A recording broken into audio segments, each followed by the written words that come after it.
All right, so welcome everybody. Thank you for joining us this evening from whichever time zone you are in. I'm Samantha Johnston. I'm the Executive Director and Curator at the Colorado Photographic Arts Center. And thank you for joining us for a Culture of Hair panel discussion. We're so excited to have all 5 artists join us this evening, and Tara is joining us from France, so it's very late for her. So thank you for agreeing to jump on so we could have this discussion. And if you are in the Denver metro area and you have not had a chance to see the show is up till June 25th. Please stop by. It's a really great installation, lots of interactivity with video and some sound components. And the work is just really great to see in person. Always great online, but just even better in person. So if you are in Denver, please stop by. And I just wanted to talk a little bit about the show. You know, through portraiture and storytelling, these 5 contemporary women artists explore multifaceted meanings of hair. And hair is a fundamental part of the human body. It's fraught with expectations about beauty, identity, age, gender, and race. And Culture of Hair brings together a diverse group of 5 women artists whose photographic work explores the multifaceted meaning of hair to gain more understanding on a subject that is once universal and distinctive. And this is being recorded this evening, and we will be putting this on the website probably tomorrow. We're going to have all the artists are going to talk a little bit about their work, and then we will have time for Q&A. So please feel free to utilize the Q&A feature or the chat. I'll be monitoring both. And I am going to share my screen and get started. And Rohina, I'm going to have you kick it off. Okay. All right. So.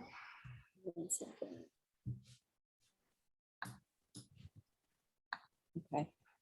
Good evening, everybody. And thank you, Samantha, for the introduction and for curating such a lovely show. And I'm honored to be part of with these other 4 artists. My project Hair Stories is what you're seeing. And it started, I'm just gonna give you a little general outline about it. It started rather subconsciously. The focus of hair started showing up inadvertently in my portrait work like its own character. And it wasn't until I was specifically asked, why do you like shooting hair, that I really thought about it and acknowledged and asked myself, why am I drawn to this? And what does it actually mean to me? I had my own hair story from childhood, which then paved the way for me to start asking other women about their stories. This project includes 37 women, and there's 8 in the show that Samantha's showing you. And the ages of the women are between 14 and 100, and they're of all different ethnicities, backgrounds, religions, most of them living in or near Los Angeles. And most of the shoots were done in the women's home environments. The project itself consists of portraits, written and audio clips of interviews that I conducted with each of them. And then I finally turned it into a book as well. Each interview would start out with the innocuous, simple question, tell me about your hair. And it was very open-ended. And sometimes interviews went 20 minutes, sometimes they went an hour and a half. In doing this project, I learned a lot about the different meanings of hair to different individuals, the power behind it, how it's a metaphor for identity, feelings, control, and also acts as a social, political, and can even be a religious construct. I also learned how to shoot spontaneously in almost any environment, honing my interviewing skills, and also learned the process of making a book. And I put audio clips in along with captions. The audio clips are shared with QR codes, so anyone with a smartphone can scan and listen and even download it. And there's something about listening to the voices of these women that makes everything just come alive and adds like another layer to the project. And so I can tell you about some of the individual stories, or we can just keep looking, or yeah. I think that's great to tell a few of the stories. Absolutely.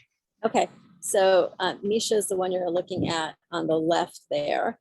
And she, I'm gonna just pull up her correct age because I don't wanna say it wrong. So she, at the time of the shoot, was 49 years old, and she described herself as being an old punk rocker. And she said that she expressed her identity with shaving her head and did it funny colors and all sorts of things to really identify her difference. And she said, it was very telling what she said. She felt so different on the inside for so long, and she didn't fit in no matter how much she tried when she was young. And she recounts stories of trying to cut her hair to try to fit in, trying to make myself look more like people around her to fit in, thinking that it would connect her to people in some way. And then she said when she finally shaved her hair, she realized how freeing it was. And she decided, this is me. And she would say things like, I'm strange and my hair is strange. And it was kind of like sort of an epiphany for her to just sort of embody who she was at that point with her hair. And she also mentioned, which I thought was interesting, that even though she realizes that she might look strange when her hair is pink, she says that pink really connects her to other people. She says that even children and, old people will smile at her when she's wearing the pink, where if it's a different color, she doesn't get that kind of reaction. And she sort of feels like the pink is a very welcoming bubblegum kind of safe color for her to use. And she kind of enjoys that ability to connect to others with her hair. On the right is Sophia. She was one of my younger participants. She was 17 at the time, and now she's graduating college.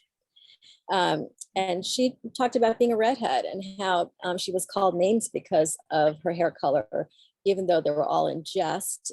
Things like Carrot Top always got, yelled to her when she was a youngster, and she didn't really enjoy it. And she also mentioned how she also got good attention for her hair, and she didn't have to try to be different or noticed, because she said she always was. She was probably the only redhead in her entire class growing up. And then she also talked about the texture of her hair. She said that she always has sort of curly hair, and she always tried to suppress the natural texture of it to make it straight like everyone else's, because all she really wanted was long, straight blonde hair.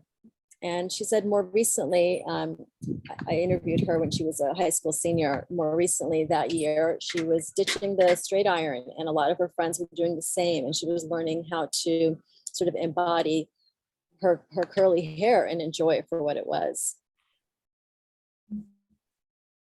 This is Susan. So Susan is actually she was a very old friend of mine. We met when our children were in preschool together. She was 58 years old at the time of this portrait, and she had just finished chemotherapy. And she talked to me about how she chose not to wear a wig, and she didn't feel like she wanted to hide herself from anyone. And she felt like wearing a wig to her was like putting something false on her head, and she didn't want to do that. And we talked about getting attention for being bald. And she said that she would often get stopped and asked if she was okay. And she would she'd be asked a lot if she had cancer. And she said she never minded, that she enjoyed people sharing their stories with her and her sharing hers with them. And she actually felt like the questioning and even sometimes just the arm on her, someone's hand on her arm actually felt, she used the word magical. She actually said that she never minded, and it made her feel really connected to others, and it wasn't unwanted attention. This is Yasmin. She at the time was, 40 years old. And she was a young woman who grew up in Chicago, and her family is originally from Yemen. And she was one of 6 children living in a very patriarchal family where there was clear-cut gender roles. I'm sorry, my neighbor's gardener is here now. Try to speak louder.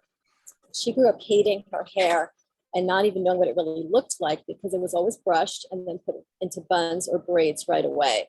It was never down, it was never loose, and she was never allowed to cut it. After high school, she and her 2 older sisters actually left their family home.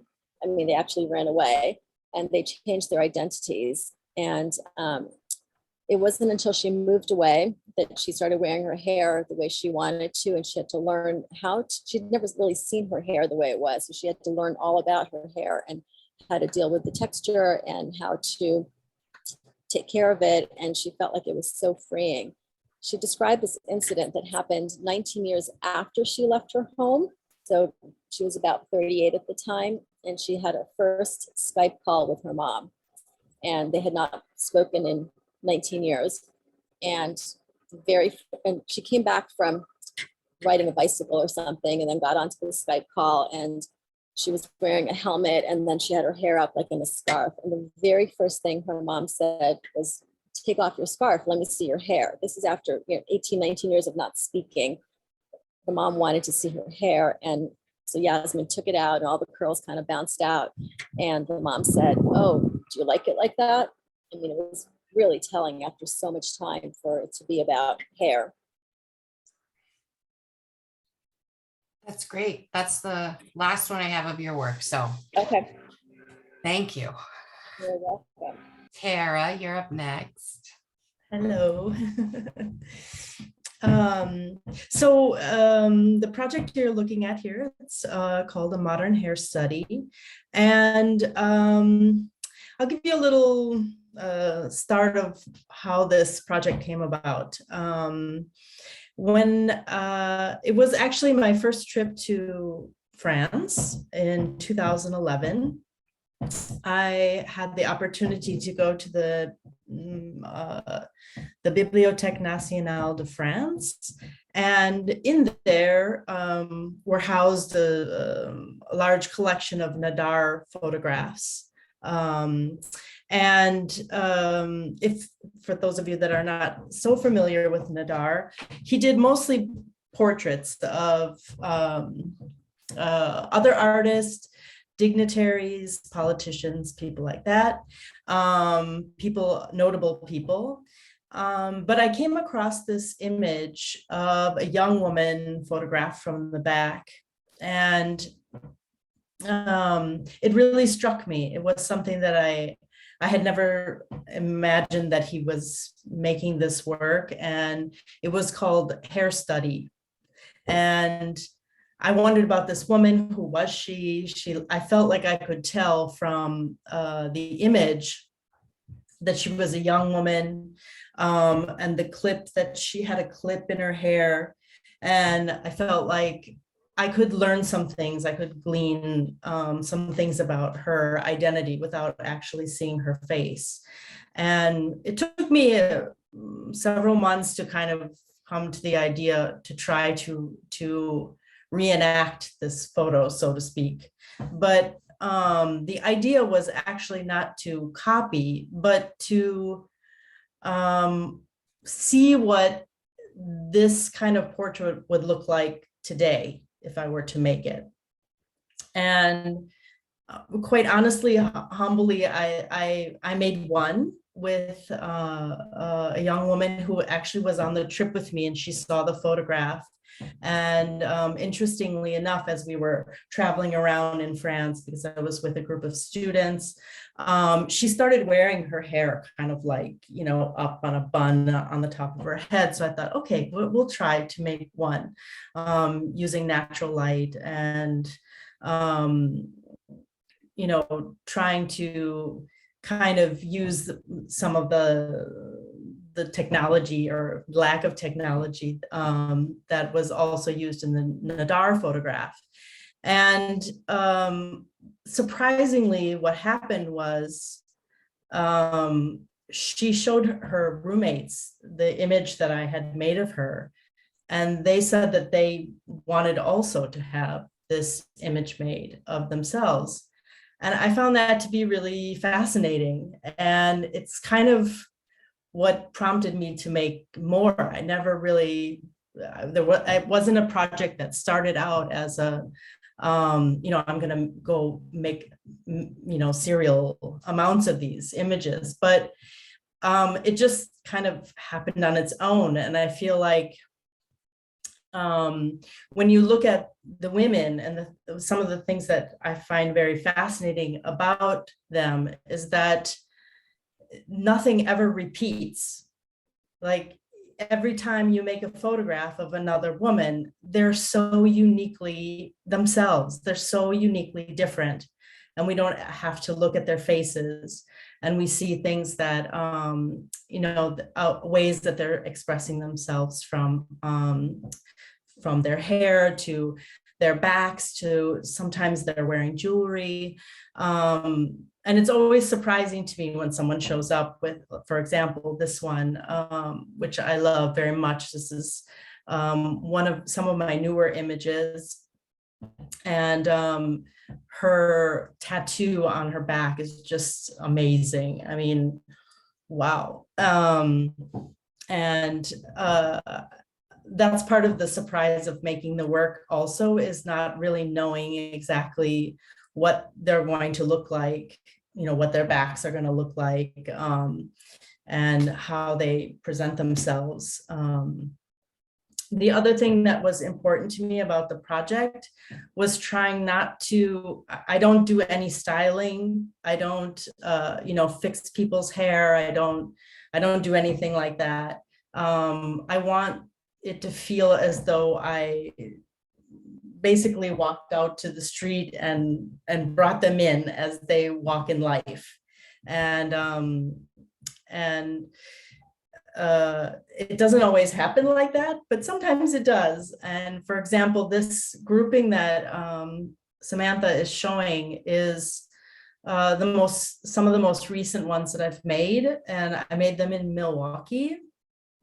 And I did a call. I actually did it at an art hotel, and I asked people to come. I had one day only. And in one day, I photographed 61 women. And I was overwhelmed by how many people there were, like people standing outside waiting to have their portrait taken. It was very, I felt very honored by that. And some of the ladies who worked at the hotel came and got their portraits done and said, oh, I've never been in an art project before. And for me, that was like, I felt really lovely to be able to talk about it, to connect with them, to explain the project, and for them to be a part of it as well.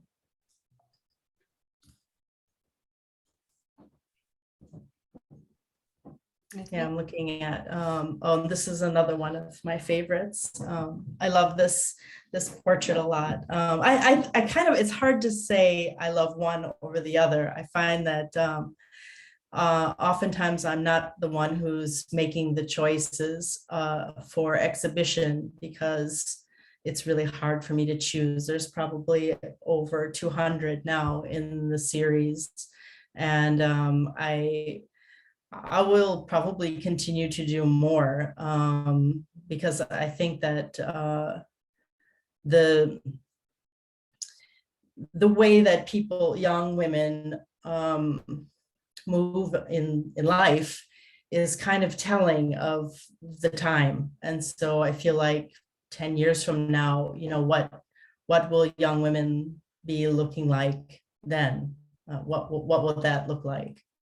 I think it's something I'll probably always do.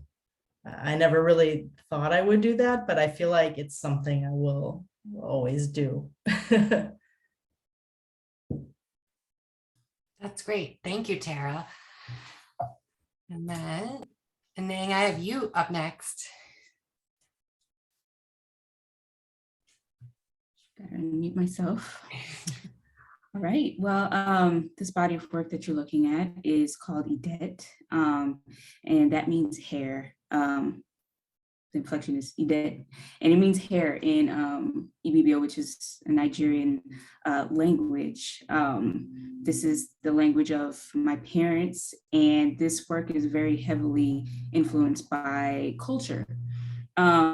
These pieces just basically represent different styles that were prominent in Nigeria, worn by many different women between the 60s and the 90s.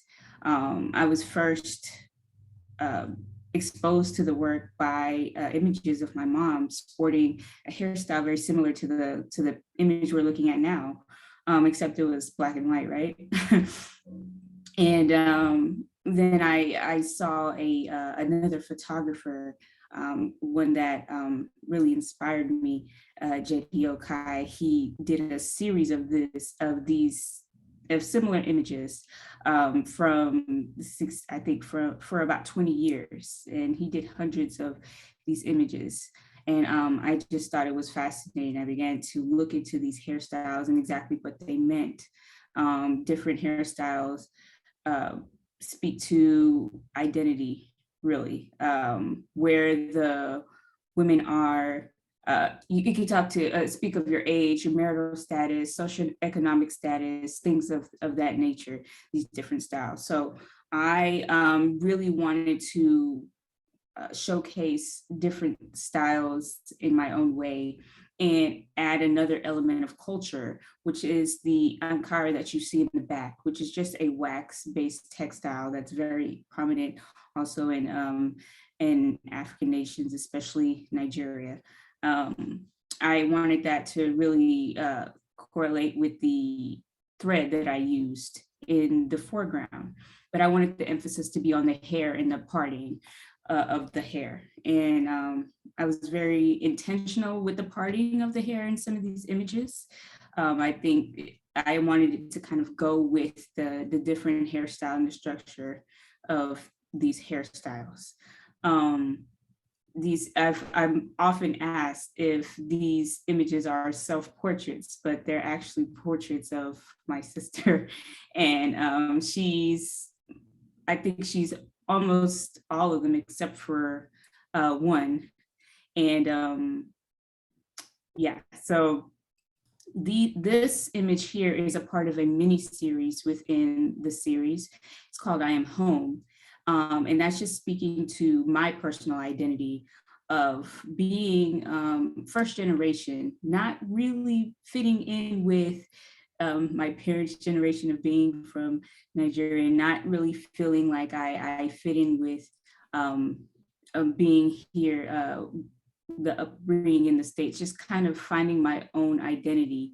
And I chose to combine that by kind of symbolizing the American flag with the red, white, and blue, and using the hair, the blue hair thread to represent Nigeria. So that's what this image is showing. And so this is the one that's not my sister. This is actually one of the first images in the series. And I think it's one of my favorites. It just, I can't even explain why. And that's a lot because I have quite a few images in this series. But I'm often asked what these hairstyles mean, if they do mean anything. And the hairstyles that I've chosen are really the ones that don't mean anything. They are things that are inspired by plants or other shapes that I see. And that kind of speaks into, goes into a little bit of sacred geometry there. But these hairstyles are just things that I've come up with myself and still trying to pay tribute to culture. This is another image. It's called Not Buns, and excuse me, Knots, Not Buns. And it's just really focusing on the fact that these are Bantu knots. And you know, in recent years, this hairstyle has been taken and rebranded as space buns and really taken the meaning away from exactly what Bantu knots are. And they've been kind of, it's just really watered down exactly what it means to have Bantu knots in your hair. So, and exactly who wears them. So I just wanted to create this image to really shed light and bring us back to Bantu knots and their actual meaning and name. And this is another one of the initial images, first images in the series. The Ankara in the background is a little bit deeper in focus here, as you can see. And sometimes these the materials, the Ankara, have meaning. They have, as you can see, they have little figures, they can have shapes, and sometimes I like the shapes to go with the hair. In this image, that's not quite what happened, but you could see a sewing machine in the background. That's actually what that image is.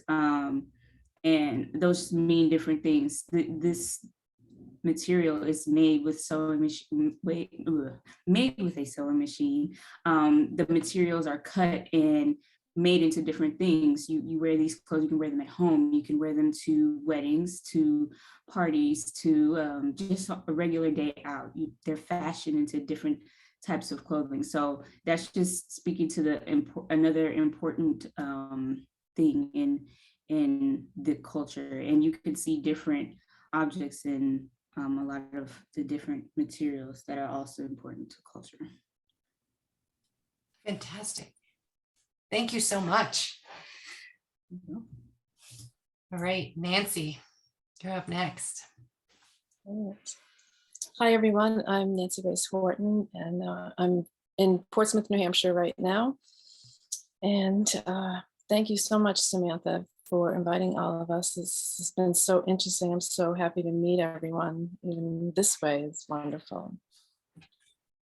The project that is included in Culture of Hair of mine is called Becoming Gray. And I look back to what sparked that interest in me. And it's actually a story that's from Colorado. So I thought that was kind of exciting when I started making those connections. I lived in Aspen in the 80s for one winter as a ski bum. And one moment, one of my many roommates, his father was coming to visit with his second wife. And my roommate was just kind of all sort of high energy, and there's some tension around all of this. Well, in walks this woman, and I'll never forget it because she was not much older than myself at the time, in my 20s. And she had this salt and pepper hair that she was just rocking, that I've never seen anyone with such confidence with gray hair, that she just became my forever role model. And that was sort of that point where I just felt like I was committed to just letting my hair be natural after having seen her. But that, this is years ago, and time goes on. And, for myself, I had maybe a few gray hairs. People talk about having 3 gray hairs for a long time. But I found my contemporaries, people were going through great efforts over the decades to conceal their gray and have roots, and then having this camaraderie around having roots and this ritual of dyeing their hair. And I just continue to feel like an observer of this life event that we all experience. And, those things like men are so distinguished and in gray, yet then that difference for the experience of a woman. So probably about the last dozen years or so, I've been focusing my work on gender and identity and culture and stereotypes. So sometimes I even just make notations of ideas, and I made a self-portrait of myself about 10 years ago. And that was that seed that just stayed around saying, okay, I want to do something with gray hair. And similar to some of the other artist processes, I had the idea where I was trying to figure out how I wanted to present it. And it took me a long time to figure that out. And then finally, I really liked this oval and the cameo of being looked at, as really the object of being looked at, that it's intimate. These are small things, yet I wanted to print them very large. And so then I had the idea formulated, and then it's 2020 and COVID fell into place. And then I thought, how am I ever going to meet people or have any exchange? So that's when I put a Facebook, just like, hey, I had made one image that I really liked that was going in that vein of the visual dialogue I wanted to make. And I thought, if I have maybe half a dozen people that think it's interesting, then maybe there's something here. And I had over 50 people saying they're interested, they wanted to be a subject. And so I was just really energized by the potential that could come of exploring this subject with a lot of different people. So I was fortunate enough to pitch the idea to 3S Art Space in Portsmouth, New Hampshire. It's a beautiful contemporary venue, and it was during COVID. So I wanted to brainstorm with someone who could, like, how can I do this? Could I do something outside? And then I was invited to use the exhibition space, which has been dark for months because of COVID. So nothing was going on in there. So this might be a 300-seat entertainment venue. So then I turned that into my studio for 7 days. And I had a living room that I could meet people. And then I had a recording studio. And then I used the stage as my photography studio. And people signed up, and I had full days every day. My timing, like Rohina was talking about spending maybe hours with people. And then Tara, you photographed what, 60 people in one day.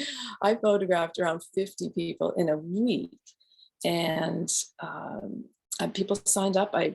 When I had an empty slot, someone else filled in, and there was great interest. And so I did the audio and some video and the still images. And it was really just a wonderful opportunity to just kind of collect all this information. And then, so then I had an exhibition. I was able to collage some of the video together. And then I did a big presentation that I gave some history of my work, and then showed my first attempt at bringing the audio and the visual together. So I have about an 11-minute piece that I presented, and I had a nice audience of people, lots of energy, and a lot of support. And so at this point now, I'm in the process of reconfiguring some of the material into a short film.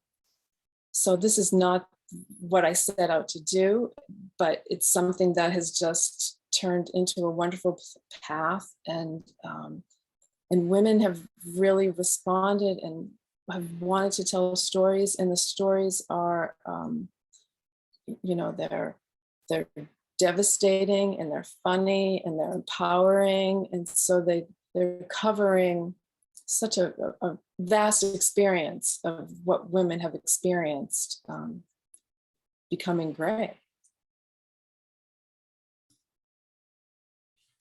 Fantastic. Thank you, Nancy. DM, you are up. Great, thanks. And thank you so much for inviting me to participate in this, and just organizing this and the discussion. Appreciate it. So this is a video piece that I envisioned pre-pandemic. It was one of the few things that I was actually able to carry out, while the pandemic was, occurring in full force. I've been working with the topic of ecological grief, also known as solastalgia, for a number of years at this point. So this was another way for me to deal with the topic. I've been dealing with it in terms of stills and still photography, and in terms of, ephemerality in some of the projects that I've been working on. And this was a real opportunity for me. I teach video. I have taught video for quite some time, but I had never, made a piece something that I wanted to make, not for teaching or as a teaching example, but something that really allowed me to spread my wings a little bit. And so this was, I grew out my hair as long as I could possibly stand it, which is a challenge when you wear your hair short. Like for me, like getting it to grow any sort of length, it's hard, at least for me. And so I had this idea that that cutting one's hair as an expression of grief. And this goes back, there are many cultures where this is an expression. So, dates back even to Romans. It's that, cutting of one's hair, many indigenous communities as well. So it's not something that's unique to me or to a particular people. It is fairly widespread. And so I wanted to explore this idea, this expression, another avenue of that grief. However, as I'd worked on the video, I was thinking about how, and at this point it's 1 million people, right, in the United States alone that have died from COVID. There's war. That I sort of leave that the why sort of to be a little more ambiguous at this point, because I think there is so much loss and so much to grieve for at this point, that I think that this, could stand for, could be a moment for any of those things that we've experienced. And so my hope was just that, that maybe just this sort of extreme of going to, this action of cutting and then shaving, perhaps might, someone else might be freed a little bit to maybe just recognize, if they're struggling with something, that it's okay, right? Like that grief is natural, it's part of life. The particular circumstances that we're dealing with today are a little crazy, right? But loss is part of life. And so I was just hoping that there would be some, just recognition or awareness in whatever way that was possible in connecting. So, yeah. That's it, and not easy. I would just say physically, it was kind of hard to do. It was very challenging to cut your hair. I borrowed the person who was cutting my hair. They lent me their barber scissors. Those things are, it was only at the very end that I nipped my finger, but they're super sharp. It wasn't the easiest thing in the world I've ever attempted. It seems easy, but it really was quite challenging.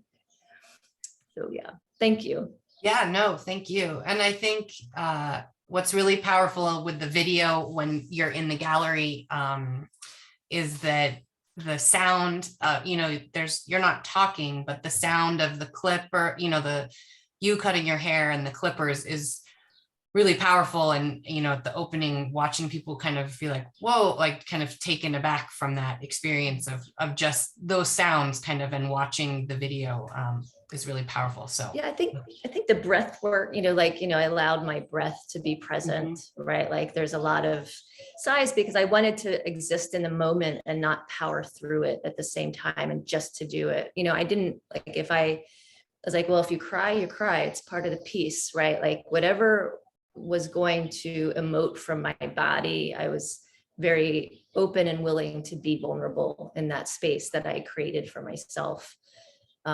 So it's all there, I guess to say. No, absolutely. Thank you. And I'm going to stop sharing for a minute so I can see everyone a little easier and do some other questions. So I have a few things I want to kind of bring up and then just have a little more discussion. And then for those in the audience who are watching, please feel free to, as I said, utilize chat or the Q&A, whichever. I have both open. But I wanted to, I guess it was very intentional that it's a show of all women. I mean, hair affects everyone, but I feel that in all cultures, it's very different than it is for men or for others. And so I just wondered if everyone could maybe touch a little bit, it affects in so many ways. And I think all of you photograph and deal with hair in different ways, from the Nancy's gray hair to natural hair to hair loss. Rohina, you have so many different elements with all the people you photographed. So I just wondered if anyone could speak a little bit more about that. I mean, I can talk about, this is the second time I've shaved my head in my life.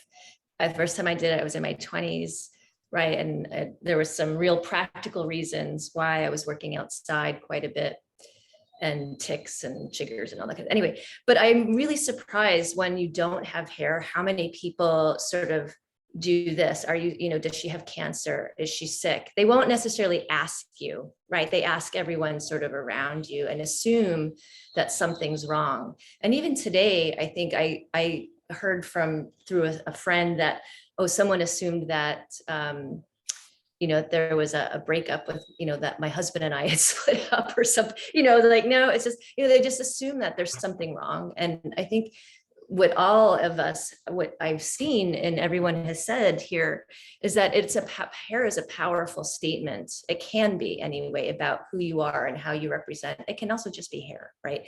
But I think how people perceive you is so connected to that hair. It's sort of crazy. Absolutely. Any others thoughts on that before we? And I think kind of in that turn, like that self-expression, the state, like to your point, DM, that statement that is made, I think we see that in different images that women or, growing up, or that self-expression, or what that hair means, or tradition, or how culturally it is accepted. Which Inyang, I feel like we're seeing in your work, and I think all those underlying threads are so important, and all those stories being told. I just had an experience running into, excuse me. No, go ahead. Someone that I know, I knew her when she was in her 20s, and she always had salt and pepper hair. And I thought she was so cool just to go with it. And then decades have gone by. I ran into her the other day in a restaurant, and she was sitting with her husband, and then we walked in, and then I said hello to her, and then she grabbed me and she said, I was just telling my husband that I'm not going to dye my hair anymore. So, as she's gotten older and had children, she started dyeing her hair, and then she has been struggling with it because she doesn't want to do it. And so I think that we're all role models for each other, just all of us doing our work. It's inspiring to see what everyone's doing. And when you do something that seems very brave to someone else, it can, just like DM shaving your head, that feels brave, it's the other thing is, like, after, like, you're talking about the gray thing, I was really interested because I have the way my hair is colored, I have a lot of gray. It just isn't always visible. And I was like, you know what, I'm going to stop doing any sort of highlight. After I grew, I was like, I'm just going to be, like, who am I? I thought I was doing it for myself because I liked it. But then I was like, it's not that different. So, I just felt sort of freed. And I was like, so I love this, when your picture is having, women having their natural color and their hair, just, it's like, yeah, like, why is there, who do we do it for? It's one thing if it's ourselves, it's another if it's for others,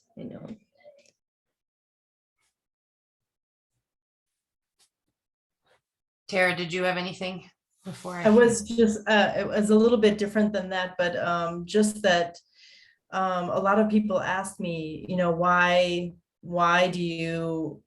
are all of your women young in your images? And it's a very conscious choice. And the reason why is because I feel like when you're young,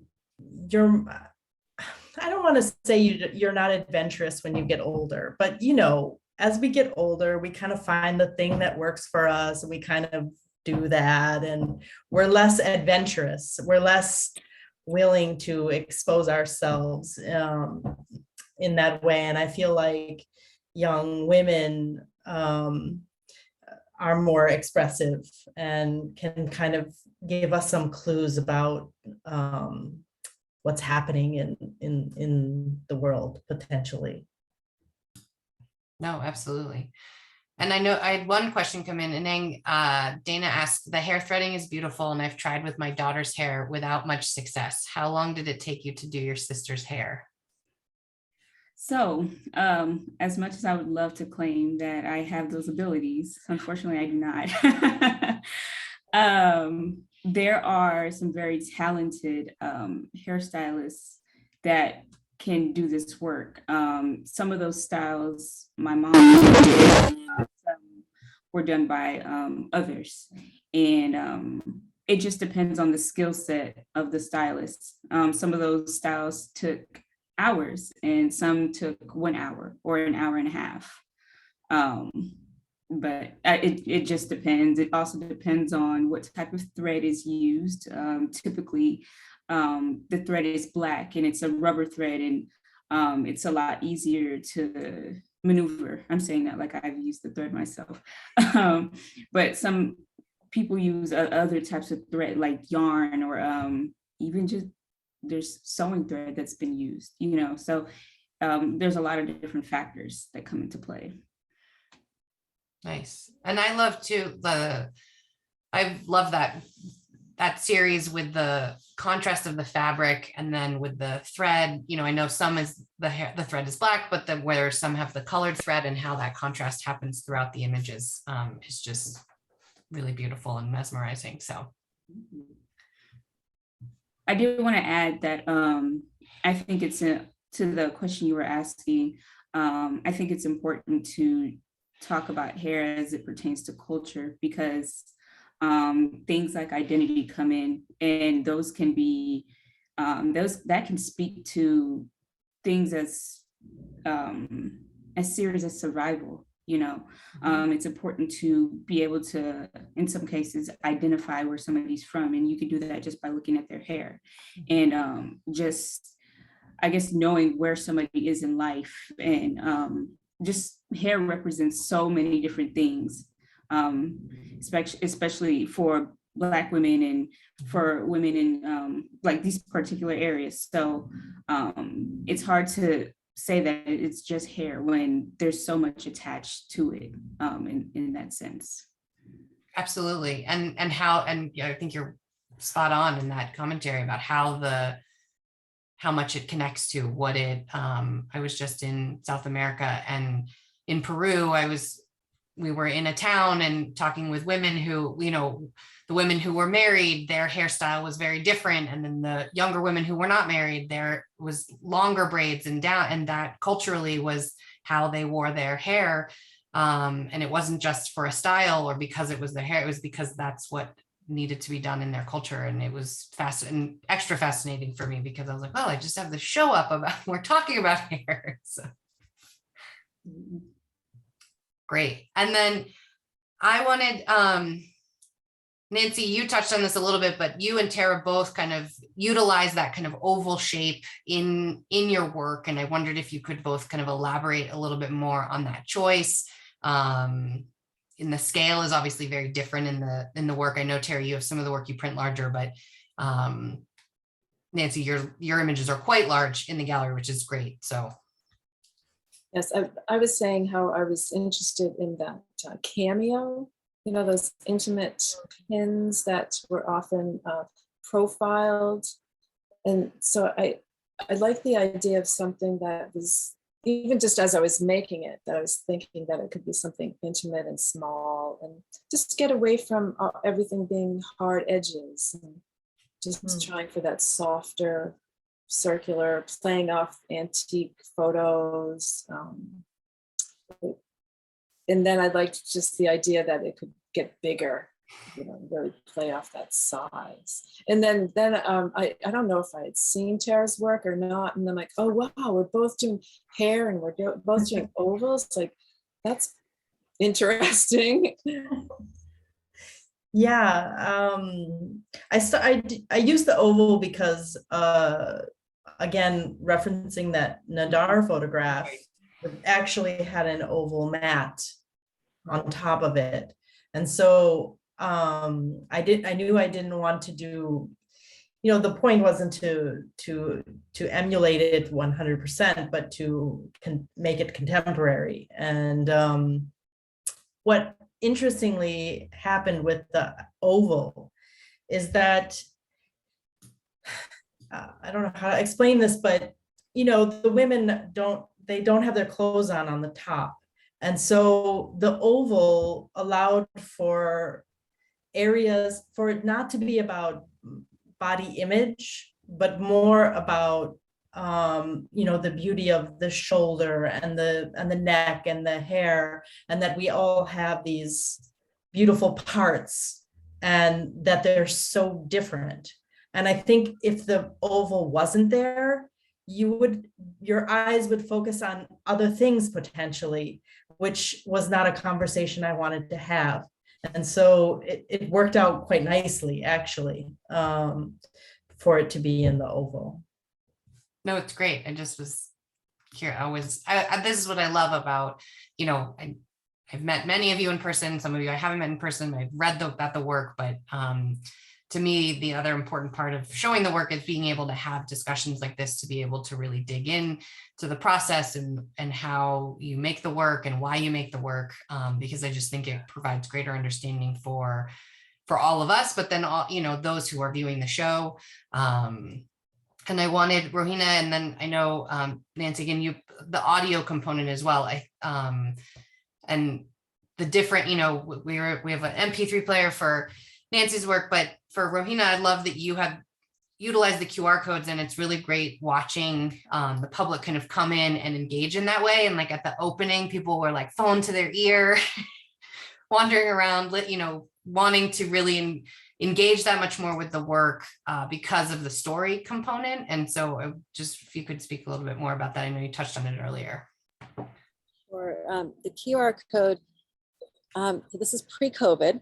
And so now we're all using them, but it's funny, when I was working on this, it was turning into a book first before it was ever an exhibition. And so I was trying to figure out how I had these interviews. I had a friend help me dial into doing the audio clips, which was a whole other battle because I'm not an audio visual person by any means. And I had these clips and audio. How am I going to put this in a book? And I had not seen audio as part of a book. And I was struggling with, in the book, you'll see there's a portrait, and caption, but I didn't want the ugly QR code to be under the portrait. So we did an insert.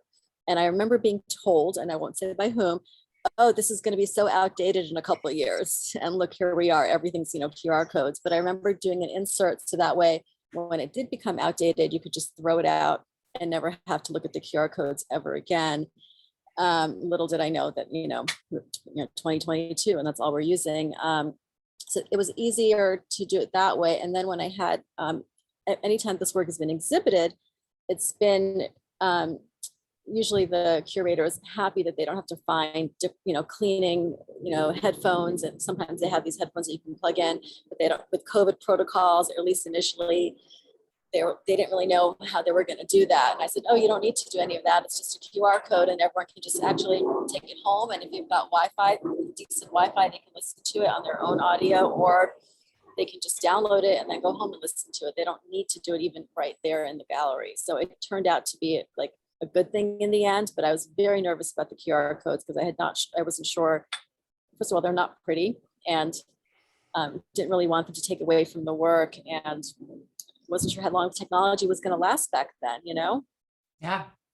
But I liked doing the audio. I don't know if you asked that or not, but it was a way to, when you hear the voices of the women, you realize this is really like a personal story, and everyone has a deeply personal story. And these women were so vulnerable with me. I was in their homes. I mean, a lot of them I didn't know. I was in their homes listening to them, and I was trying to convey that intimacy.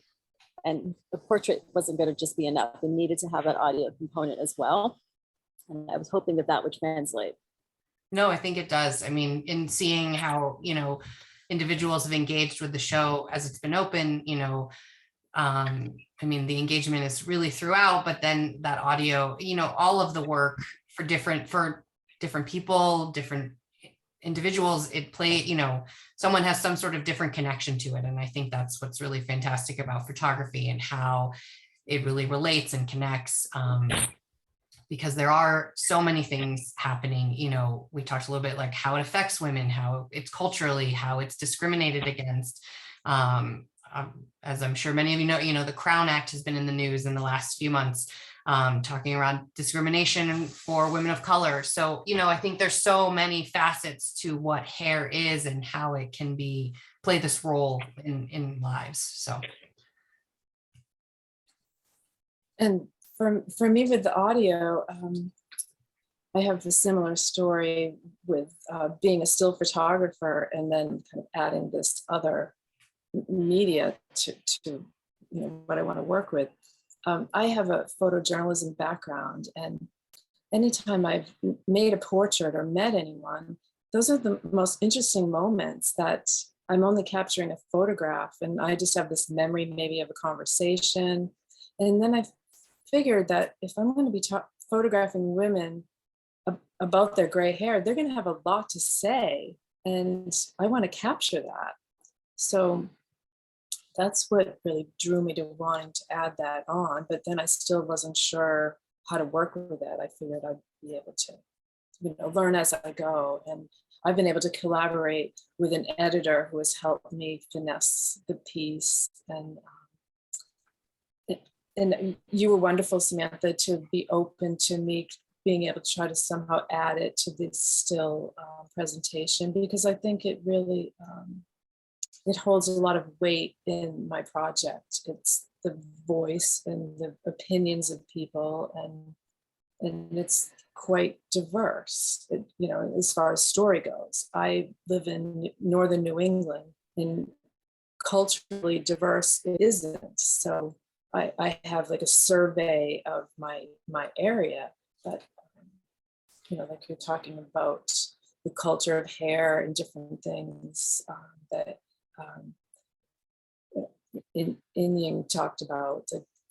I don't have a lot of people like that around, so that's a voice I don't have. Yeah, and I think being able to have, you know, you're having an audio player there by your work, and then Rohina with the QR codes, it allows the public to engage while they're still in the space. While I know they can download the QR codes and then kind of listen later, I kind of gently suggest that they should do it while they're in the gallery and looking at the work so they can really get the full experience, versus kind of maybe looking at it later or not looking at it at all and not having that component to engage with. So yeah, I think it's really important. And I just wanted to check in with those that are still on. If anyone listened, any attendees had any other questions for the panelists. I always like to be, I know it's different time zones, it's very late for Tara. I like to be mindful of our, and this has just been such a great discussion to hear more and get to hear you more, talk more about your work and to talk through these. So it doesn't look like anyone has other questions. Well, unless anyone has any other comments they want to share before we end, I just want to thank you all for joining tonight, for making the work that you make. It's so important. And I'm so excited to have it all in the gallery and to have it up still through the end of June. So if you are in Colorado, please stop by, because as I said, the work is great in person. It's really amazing to take it all in. And I can't thank you all enough. Thank you so much. Thank you. It's nice to see all of you. Thank you for including me in this. Yeah. Thanks everyone for joining this evening, and have a wonderful evening. Thanks so much. Bye. Thank you. You too. Lovely to meet you, ladies. It's so nice. Bye. Bye, everybody.